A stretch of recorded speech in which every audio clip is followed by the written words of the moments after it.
you're not going to get the best out of my son because he's not starting the game. He's been starting all his life. And now you're trying to make him a role player. He's not a role player. None of my boys are role players. They superstars.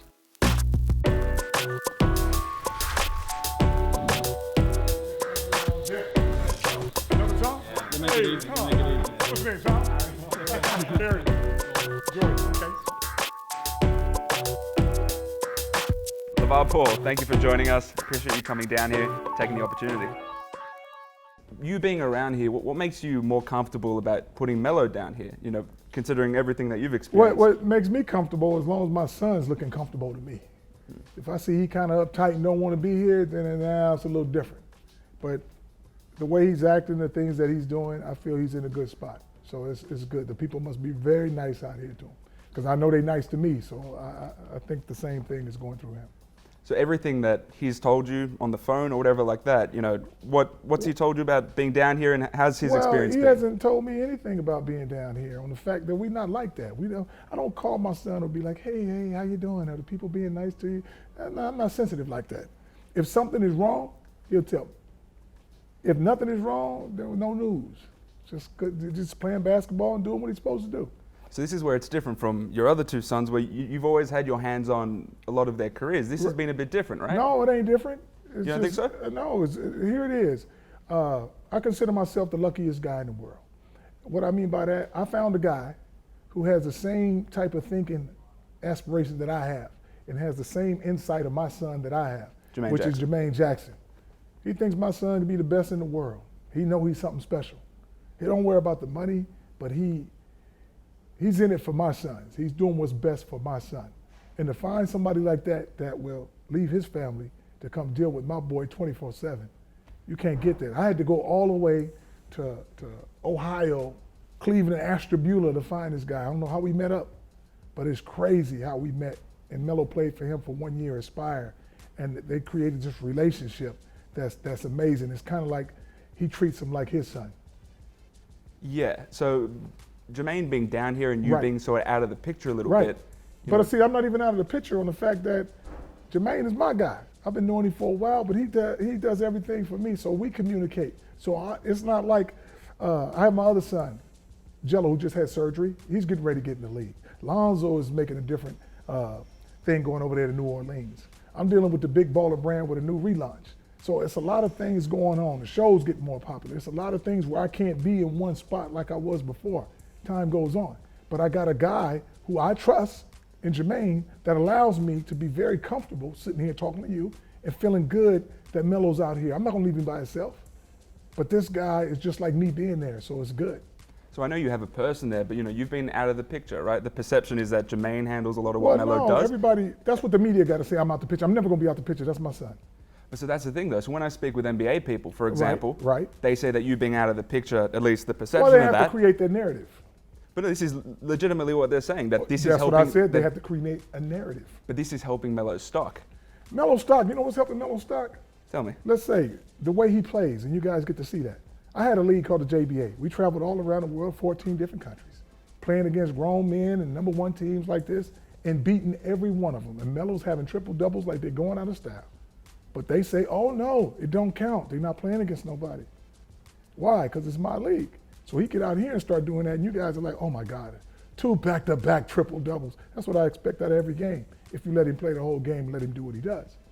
Experience, you can't beat that.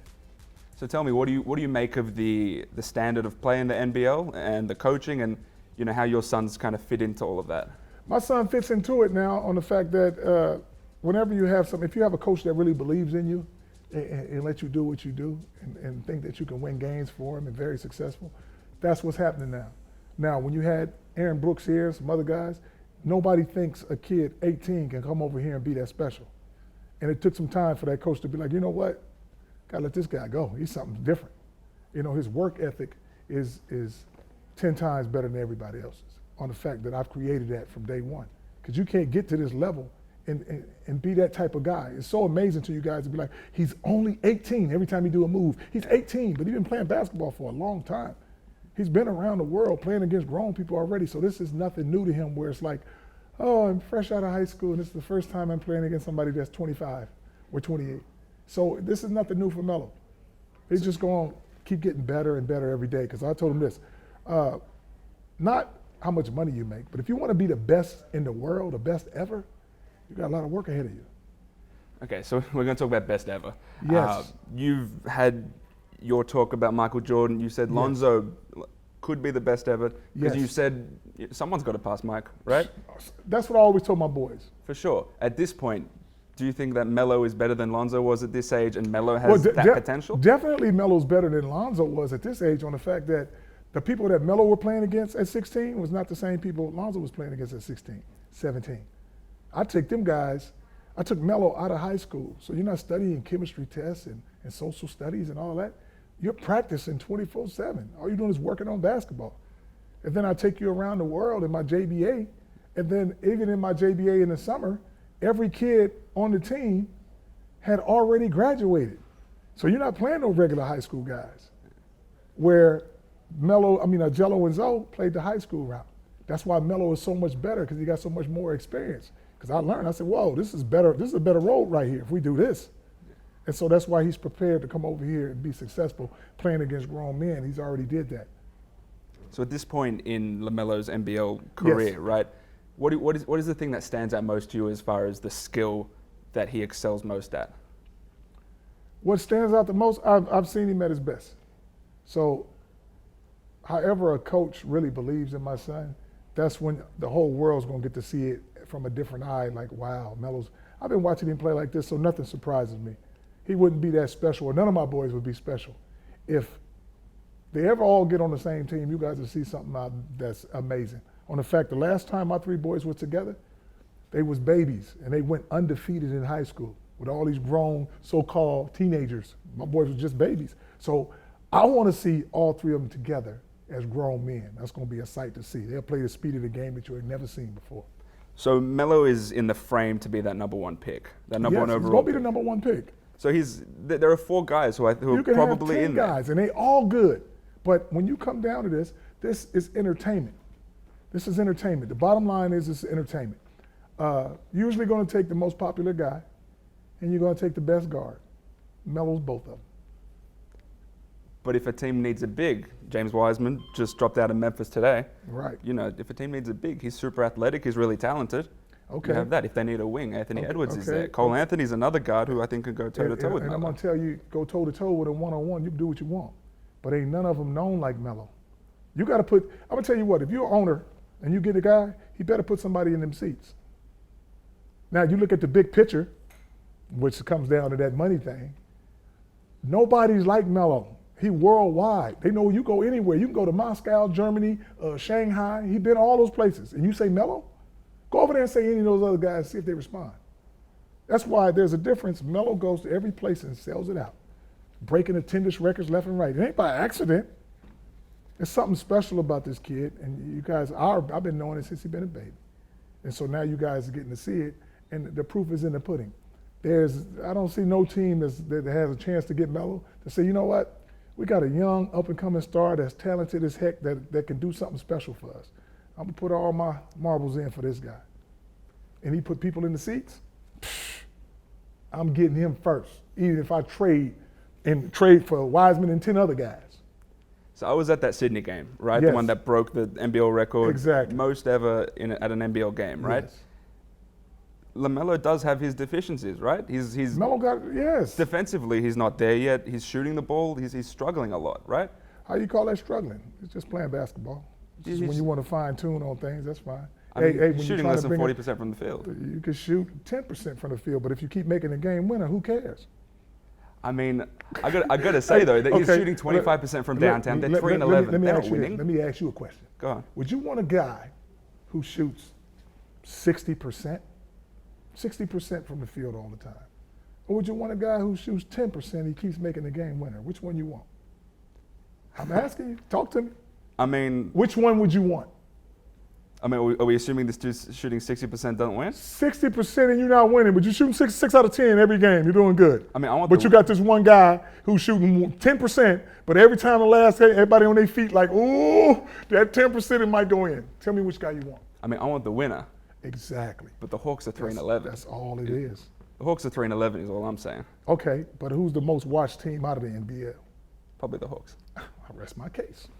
You're an entertainer. You're an entertainer. But I'm just saying, you can always break it down to the percentages and all that. Some games you shoot good, but it'll catch up with you. Some games you shoot bad. But if you worry about the percentage, whether you're going to take that shot or not, that's the confidence you got to have. Because when the shot goes up, two things going to happen.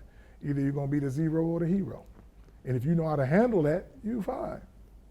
Do you think that's one of LaMelo's biggest strengths, the fact that he's been in the spotlight for so long? So been in the spotlight since he's been a baby. It doesn't bother him because you're going to have people talk about you if you're winning and missing all these shots, nobody going to say nothing. But if you're losing and missing all these shots, people going to critique. And then you have a good game, triple double. Oh, he took a lot of shots. And some of the shots, he's trying to come back at the end, and you're missing all these shots. Or you be in a rhythm, and the coach says, okay, sit down for these next 4 minutes, and then you get out of that rhythm. Yeah. So what I'm saying is the more everybody's saying Melo's getting better, what's happening is the coach is believing in him. He's on the court more. So you have a better chance of winning because one of your best players is on the court for the longest. He used to believe in Aaron Brooks like that. But now you're letting the young buck break loose and do what he does, and it's more successful that way. But who relies on an American kid that's 18 years old? They don't come over here like that because they had this program before. But nobody's had the success of Melo on the fact that you're not set up like that. Last question on Melo. He's got a foot injury currently. Yes. Has there been any talk about shutting it down? No, there's never talk about my son shutting it down. My thing is this. I've been breeding my boys from day one to play like killers. What I mean like that, if your finger broke, play. If you broke right hand, play left-handed. If you can hobble a little bit, that's good. Just take the ball out and box out on rebounds. So he wants to play right now, but he's not 100%. And I've been priming him like this since he's been a baby. And now it's time for me to say, no, son, this is for your career now. Don't say you all right and just go out there. You got to be 100%. You can't be 80%. Like, nah, I'm good. Because he's been telling me I'm good all the time, and you be limping and you can't move, you can't practice. But you out there limping and doing what you can because you want to play the game so bad. And now, after years of training him like that, to all of a sudden say, hey, don't do it, son. So here's my thing what people like to say. Just because he's injured don't mean he's going to shut it down. Let's say the injury takes 2 weeks and he's 100%, he's good to go. But if it takes 8 weeks and he's not 100%, don't go out there like, hey, I'm trying to show everybody I can still play. It's a different way of doing it now on the fact that all eyes on you and you're more for the career, the long haul. It's not no more like, I used to say people that don't play hurt are just wimps. Because you could do some other things in the game. And I've always, that's why my middle son, Jello, played on a messed up ankle, finally had surgery, but he played on it for 8 years. On a messed up, on 1 foot, outscoring everybody. Now he's on 2 feet, so I can't wait for him to try out for these teams and let him be seen. All 3 of my boys is #1 picks. So speaking of Jello, yes. Right, when Aaron Brooks went down, I heard whispers that there was maybe a little push from you guys to maybe try and get Jello onto the Hawks. I said, if you want to start winning, get Jello. That's what I said. But other people were like, don't mess up what Melo got going on over there. I said, that would be the best thing because Jello would be a perfect fit. You got your brother playing with you. Them two together ain't going to lose. How did the Hawks react to that? I don't think they reacted the way they should. That would have been the best thing. You know how many people would have come to see the Ball boys play together? So it was a win-win for everybody, but I don't think other guys were pushing it that way, where they would probably think it's looking like Big Baller's bullyish now, got his other son over here. Sure. Now there's another thing to say, wow, Melo only passes to his brother. That could be the thing. Okay. So there's so many things that could go wrong on the outside, but you would win. And now it's just the LaMelo and LiAngelo show.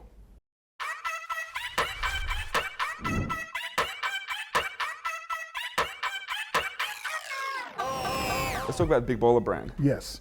Now, it's gone through some ups and downs recently. No, we ain't got no ups and downs. We all up. But like I said, in any business, you're gonna have some little peaks and valleys, and so people say, you know what, the Big Baller brand is still successful. That's something that I came into the league with our own brand. That's what I'm trying to tell my boys about ownership. So the brand is good. We're about to relaunch, and we learn as we go. But it's never been like, it's not a down where it says, oh, I need some money. Oh, the business is doing bad. We finna, That's what the media says. Oh, Big Baller brand is shut down. They can't shut it down unless I shut it down. But you're still going through this volatility of having someone like Alan Foster.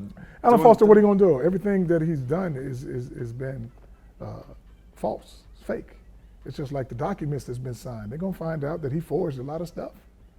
And so therefore, I'm still going to go forward. That's why we're having a pop-up shop out here in Australia. He don't stop nothing. His last name is Foster. So originally, we are a family brand. I try to help him out by bringing him into the family. And that's why I don't worry about the things that he say and all of the childish thing that he does. Because what's going to hit him hard is he's going to look back and say, man, I was with that guy as time goes by. Because you can't be family. He didn't have no family. He didn't have nothing. But I make this guy, bring him in like a brother. He thought his name was Alan Ball. And see, but that's going to hurt him more than me talking bad about him and stuff like that. He's going to sit in the room one day and be like, man, I was with that family, and you can't beat that. So he's going to hurt a lot. But it is a weird situation that you brought him in, knowing full well his history, right? But even I didn't even know his history on the fact that I'm from LA South Central. So I take people on face value. I don't do no background check and all that. If you're good to me and you seem nice, I'm going to give you a shot. And here's the thing, I'm going to be nice to you until you do something bad to me, and then I'm going to react to that. And that's all that happened. So it's not a big deal. It ain't like I knew him for 10 and 12 years. Sure. You know, I met him when Lonzo was in junior high. And the next time I saw him was when Lonzo was about to go to UCLA. So that's a long stretch. But then you kind of look back at things and say, oh, that's why he tried to come into the picture.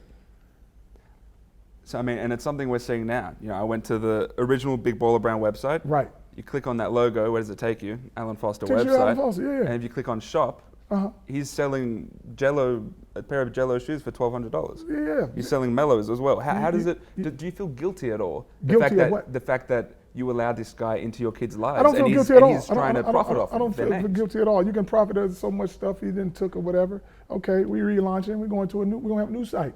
So you can go to that and try to sell that stuff. After a while, you sell it all up, then what? It's fake. Nobody wants it because we got our own thing going on with the Big Baller Brand and the original stuff, and that's what we're doing. So all the old stuff that you took, do it best, how long you can hang on. It's not true. It's not you. Go to your site. You're not Big Baller. So the fake stuff's going to fall out. That's why I'm not even worried about that. And my boys are not wanting for anything. They're not hurting. So when people try to say, oh my God, they don't feel good about that. No, they don't stop them from playing basketball. Don't stop us from being family. So the little dent he did, it didn't do nothing. It didn't do anything. So you're going through a rebrand now with Big Baller Brand. You're relaunching. What does that relaunch look like? The relaunch is looking great, man. On the fact that I was being successful with a Rudy Poop. So now I got some other guys that's doing other things, staying in their lane, that's going to make us even bigger and better. And that's what I'm looking forward to. So the way I look at this is, in order for us to go forward, the Lord said, you know what, you got to get this guy out the way, and then you're going to launch even bigger. And that's what's happening. So I feel great about this, man. He throws it ahead. Lonzo Ball running the floor on the finish. So this is who he is. He's not a superstar and he's not a star. To me, he's a bust. And it seems like Lonzo has plateaued. Unforced error. Lonzo's not been great this season. I expected a lot more from Lonzo Ball. Let's talk about Lonzo, right? What have you made so far of his start with the Pelicans and the way he's performed? Obviously, the team's not great. What do you make of his performances so far? His performances, you're going to get what you get out of it. If you really believe in Lonzo, you got to let him go. You can't spot play him. You got to give him, you give him 40 minutes, you're going to win games. A lot of games. On the fact that I've trained my boys to play the whole game. So now you got the best player with his hand on the game the whole time. So he's not going to let it get away. But if you start him, and then before the second half, take him out for 6 minutes, and start him again, and take him out. That's how you're going to get injured, because he's going 100 miles an hour, stop, 100 miles an hour, stop. Now little things, But if you just let him flow through, you ain't going to have no problem.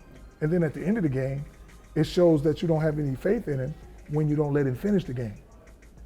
So what I'm saying is, playing 40 minutes, and you believe in him, you're going to do your thing. Now, what they're trying is, we're going to have a better flow if we bring him off the bench. You're not going to get the best out of my son because he's not starting the game. He's been starting all his life. And now you're trying to make him a role player. He's not a role player. None of my boys are role players. They're superstars. And that's how you got to treat them. Something special, let them do what they do, you're going to get them wins. That's why I said, if they ever get on the same team, you're going to see the speed of the game change, and they're going to be very successful. So you say that, but do you think, and I know you hype Lonzo up a lot coming I don't into the hype league. him up. It's just he is what he is. You I said know he how was good better he than is. Steph Curry. Yes, why not? That's hyping someone up. Huh? That's hyping someone I'm up, right? telling you the truth. I trained my son. I didn't train Steph Curry. I don't know what Steph Curry's about. I know my son bigger and stronger and faster, the way I trained him. So that's why I'm going to have faith in my product before I say somebody else is better than my son. So then why doesn't he play 40 minutes a game if he's better than Steph Curry? That's what the coach won't allow that. Let me coach. He'll play over 40 minutes a game. Do you have any issues with the fact that sometimes he's coming off the bench behind Nickeil Alexander-Walker? Like he's sometimes a third point guard off the bench. Sure, he's sometimes a third person. Like I said, any coming off the bench, you don't know what my son's about. If you don't believe in that, it is what it is. Now here's what the scenario is. You get the first pick, you get Zion, that's your dude. Yeah. That's how your mind is set. Oh, shoot, get Lonzo playing with him, it's going to be awesome. Zion not playing. Oh, guess Lonzo ain't going to be that awesome. Nobody runs the lane that fast. There's two people that run the lane every single time. That's Melo and Jello. And you put zone that, he's going to throw a lot of long passes that you guys see once in a blue moon. He's going to attack the rim a lot. Because if you're worried about the wings, you can go right past the 4 and the 5 man. A lot. But if you got people jogging down and waiting for the ball and got to handle it, you can't play that speed of the game like that. And that's you just got to be in the right system, in the right frame of mind, where the coach got to be like, you know what? I'm gonna let you go ahead and do it. I'm gonna play you till you fall dead. So in the preseason, we saw Lonzo and Zion. There's a nice partnership between those two. It was okay. Do you think it'd be a good thing for the Pelicans to be a little bit patient and to wait for those two to kind of grow up together? Because they would complement each other. They complement each other. I mean, here's the thing, man. You don't know what they're thinking upstairs. And until you do and get a great relationship with that, where they believe in something, that's when you're going to be successful. Because I don't care how good you are, if that coach don't believe in you like he should, you're not going to be that. You're going to be okay. And that's where Lonzo's at. He hasn't ran into a coach yet to say, you know what? Here's the keys. Every time he played for me, successful. Chino Hills, coach believed in him, very successful. UCLA, Steve said, you know what? Go ahead, LaVar, let him do what he do. Very successful. Now, when you get to the league and they don't believe in you like that, it's the same thing. This is probably before your time, man. The Lakers had Norm Nixon. They brought in Pat Riley, who was upstairs doing some video media stuff like you. And say, man, you the coach. Coach Magic. I believe in Magic. But wear a nice suit, slick your hair back, guess what? We finna start winning. But he believed in Magic like that. And that's what happened. The Bulls, they weren't doing too good until Phil Jackson came in there and said, oh, Michael Jordan, I'm going to call this new thing called the Zen. You know what the Zen is in real life? Y'all figure it out. I'm just going to sit here and act like I know what I'm doing. And he's one of the best coaches ever. Because how do you coach superstars like that? You just let them do what they do. But every time a coach is good, they have to believe in you. Before Steph Curry and Klay Thompson was the guy, Mark Jackson said, I got the best 2 shooters in the world. He created those guys. Who gonna let Draymond Green play? You too small. But if you have somebody believe in you and let you run loose like that, guess what? You're successful. Now Kerr come in there and say, I'll coach him. I'll try to tell him I coach him. How do you coach that? You don't. You let them do what they do. And hopefully the chemistry, sometimes the chemistry between players are a lot better than the best players together. So is that the ultimate dream for you, to have Zoe, Jello, Melo on the same team? And is it you as head coach? Somebody's going to let that happen. And when it does, it's going to be very, very special on the fact that folks are going to be like, man, they changed their game. They changed the game. Them 3 together is going to play at warp speed. I had a JBA. Okay, we played with pro rules. Melo scoring, 30, 40 points. We won the first 2 games. And then the second 2 games we lost. But he had triple doubles, scored a lot of points. 2 losses for me is like murder. Like, man, y'all suck. I said, I got to go get Jello. Jello, come play in the JBA with your brother. You need help. Because these other guys ain't doing it. Brought Jello to the team. We started averaging 160. But, the ball boys taking 50 and 60 shots. Yep, but we ain't lost the game. I mean, the JBA is not the NBA. The JBA is not the NBA, but it's basketball. It's basketball, and that's what people like to say. If you can play basketball, you play basketball. What I'm saying is those 2 together, just with 2 of them, 3 of them, I guarantee you they can score probably 40 a quarter, 40-something plus a quarter playing that fast. You got 12 minutes. They're not going to get tired. They're not going to get tired. So you guys are being shocked, like, what the heck? I went overseas and played in the JBA, and we playing all these overseas teams. And they said, we pressing the whole game, throwing these fast passes. I was like, I can beat every team over here on the fact that you play so slow. So you're going to tap out at 100 points. You might get 110, but you're never going to make it to 130. And that's where we go in every game. We might go on a run where you guys be shooting the lights out the ball and you up by 20. But if we playing like that the whole time, we're going to catch it. Because we're never going to be out of our element on the fact that we're going to be playing so fast in the beginning, playing so fast in the end. So you're going to get tired. And when you do, that's when we're going to jump and win. And we were winning every game over there. And they wanted to beat us so bad because we had USA on us. And I told them we can't be beat. So you guided Lonzo through his path to becoming a professional, did the same for Jello, did the same for LaMelo. Yes. You know, what did you learn from the path that you took guiding Lonzo that you brought over to the way you did it with Jello, and then now the way you've done it with Melo? Like, what kind of experiences did you go through? Here's the experience that I did. Made it better each time. Okay, this is where I looked at, and all of from a chain of events, you know, and I start looking at things differently. A lot of times, like the Ricky Rubios and the Tony Parkers, these guys are over here in Europe playing professional ball at 14, 15 years old, 16 years old. So they're getting all this. I'm like, damn, they're not going to school. They're spending all their time doing that. So we haven't picked that up yet because we go through school, go through college, and then go. So then I said, you know what? I'm going to reverse this. I'm going to go over there in Europe, take my boys out of high school and go over there.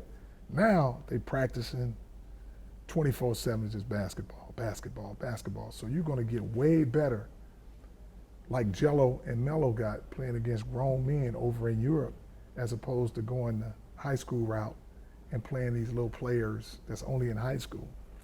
So you pick up that mode where you like, let's say you want to be a chemist and you're 13 years old and they take you out of school where you're doing no more PE and no more other stuff and you all up in this lab.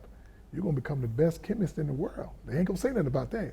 But when it comes to athletics, they're going to be like, uh-oh. But they have so much success when all the young kids are playing professional and they go through this stage over here in Europe. And now I reversed that and did my sons that way. And that's why Melo is like that guy now. But he's worldly. He's already been around the world. So it's not a culture shock to him. And you have to go in some situations where you're like, wow, I thought this was going to be a little better.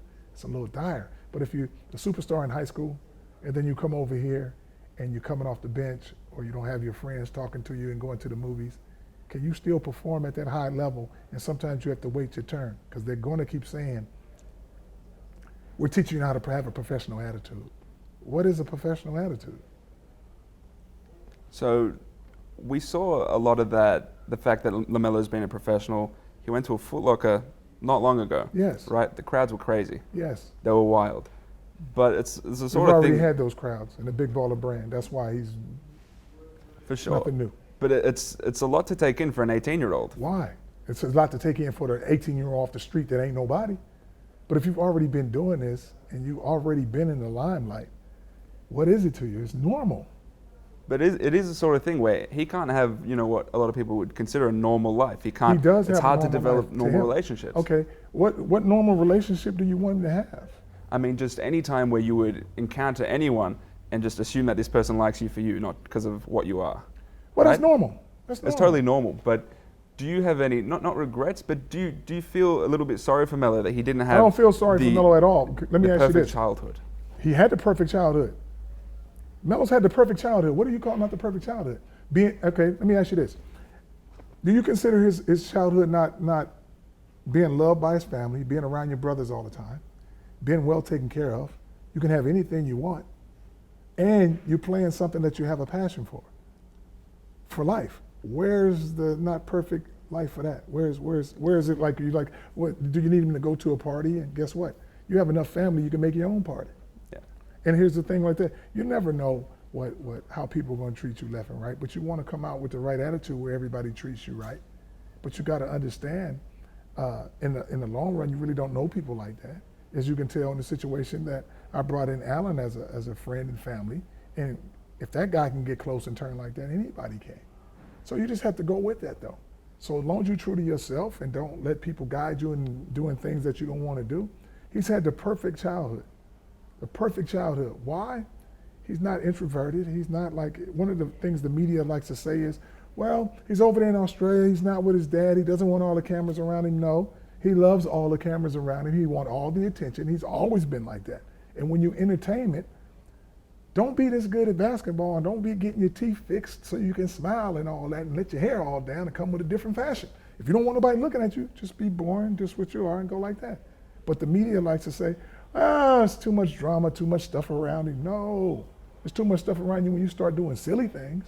But as long as you focus on your craft and that's what you want to do in life, he's fine. There's no, he didn't get to go to the prom. Oh, he didn't go to the movies. He got a lot of his friends who went to the prom and the movies and they don't drive no Ferraris and G-Wagons like him. Because I told my sons this, you're going to bust your ass, whether it be in the beginning or the end. If you child and playing around, having all this fun, you're going to bust your ass to make ends meet. Or you can run these hills, run these lines, shoot these jumpers, lift these weights, work hard, doing this training with me, and look where you're at. One last question, Yes. if I may. Tina has gone through her health struggles, obviously, Yes. but she still remains this rock in this entire solid. family. Yes. Right? Solid. And it's the sort of thing that as many cameras there are, as much volatility as there is around the brand, everyone still has that sort of through line, which is through Tina. Can you talk a little bit just about how much she means to the family and keeping everyone as grounded as it can be? But here, it's not even about, see, here's the thing. The story sounds good. Oh, Tina's a hard rock. She keeps us grounded. Tina wild as I don't know what. She the perfect woman for me, though. And it's not like, okay, Tina's going to keep us all together. We all going to keep ourselves together anyway because we family. That's how we roll. But Tina is, let me put it to you this way, man. Whatever I do, right or wrong, that girl with me. And I ain't going to never leave that girl on the fact that she hard like me. Y'all lucky. She talk worse than me. You lucky, I'm telling you. She's a piece of work, but I love her to death, and I couldn't have did none of this stuff without a woman like that. On the fact that she's so strong, she's not very sensitive. Let me give you a little story like this. The boys would do good in a game as they were younger, and the regular mom, because the motherly instinct comes out, you get knocked down. Let's say Melo's kindergarten, and we playing 6th graders, 8th graders, but she can't be like Melo gets knocked down. Oh my baby. Or we lose a game and the boys score 30, 40 points and I'm yelling at them like, man, you should have scored 41. That's why we lost. They can't go and the mom be like, oh, your dad's a little hard, but you did great. She like, man, I told you should have had 42. You should have went around that boy and you would have had a good one. But that's how she been all her life. She's not one of them. And it was always a family outing. She played basketball. She's an athlete. So me and her go together like this. So we were able to spend all these years with the boys, and it was just a family outing. But if she don't play basketball and not tough like I am, after a while, you can't go to the gym every weekend and be like, man, I need a break. I got to spend some time with the girls or something. We have no girls and all boys. And she was just rock hard like that. But we worked together where she was a school teacher, so she handles the school work, and I handle the sports and discipline. So I would always be like, well, Tina, they in the 3rd grade and we playing 8th graders, get your study game up. But they was all 4.0 students on the way that she made them do their projects early. And just, that's why they are what they are. It's a mixture of me and Tina. But like I said, she's getting better every time. And like I told her, I'd rather you be broken down like this and spend all the time with me than being healthy as heck and have to work every day and you don't get whatever you want. You're just trying to do things. So the best thing for Tina when she first started, I said, you ain't gonna do nothing but get better. You ain't got nothing but time. So you're gonna always be with me, I'm gonna be with you. You don't have to look back at it because there's somebody that's worse off. So don't feel bad about yourself. You move slow, can't get words out, but you can get I love you out and you can move at a pace to get there. If you was bed-stricken and you can't remember who your boys are, that would be bad. But this right here, you fine. And she getting better every day. And you can really tell when she goes to a game and start complaining about the score, the referee. I was like, I thought you couldn't talk. That's a foul. You saw it. You saw it. I said, wow, Tina, you're just getting better. But it's fun that we can do it as a family and grow like this. Like even a reality show, people keep thinking, that's how we are. So sometimes if you got the camera on me with the reality, you're going to get the good stuff and you're going to get the bad stuff. I'm never going to fake it and be like I'm acting on this. So if the camera's in my face, you might catch me saying something good about the boys. And then you might catch me saying something bad about the boys, but I'm never going to bite my tongue and be like, oh, I can't say that on camera. I'm just going to give it to you how it is. And if you happen to catch me like that, oh well. But I don't have nothing to hide. You're not going to have no things where you're like, oh, he out there drinking and smoking and clubbing and doing all this wild stuff. No, you're not going to get that. LaVar Ball, Yes. thank you so much for joining us. Man, thank you, guys. I couldn't have sat here. I'm telling you, this chair is something else, man. Thanks for the hospitality.